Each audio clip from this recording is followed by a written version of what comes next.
অনেকবার অ্যাপ্লাই করেছি, আমল করে দেখেছি, সাথে সাথে উপকার পাওয়া যায়। কোন কোন সময় ছোট ছোট বাচ্চাদেরকে দেখবেন 2 বছর 3 বছরের বাচ্চা এমন অস্বাভাবিক আচরণ করে যে অস্বাভাবিক আচরণটা কোনো ব্যাখ্যা দিয়ে আপনি দাঁড় করাতে পারবেন। হঠাৎ করে সে পাগলামি এমন করে, সীমা ছাড়িয়ে পাগলামি করে, আপনি সাথে সাথে আউযু বিসমিল্লাহ পড়ে সূরা ফাতিহা পড়েন, সূরা ইখলাস, ফালাক এবং নাস, কুল হুয়াল্লাহু কুল আল্লাহু আহাদ রব্বিন নাস, যতটুকু পারেন নিজে নিজে পড়েন, পড়ে তাকে ফু দেন। আউযু বিকালিমাতিল্লাহি তাম্মা অমিন শাররি কুল্লি শাইতানিন ওয়া হাম্মা অমিন কুল্লি আইনিল লাম্মা, দোয়াটা পড়ে পারলে ফু দেন। এবং আর কিছু না পারেন অন্তত 3 কুল পড়ে পড়ে ফু দেন। সাথে সাথে ইনশাআল্লাহ আপনি দুষ্টজনের উপদ্রব থেকে বাঁচার আলামত নমুনা পাবেন। আর কিছু না পারেন সূরা বাকারাত তেলাওয়াত, কোরআনে কারীমের তেলাওয়াত অনলাইন থেকে, ইউটিউব থেকে খুঁজে বের করে চালু করে দেন।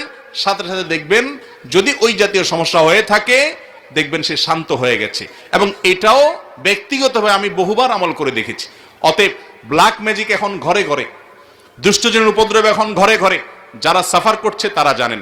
আমাদের সবাইকে নবী করিম সাল্লাল্লাহু আলাইহি ওয়াসাল্লামের শেখানো আমলগুলো করতে হবে।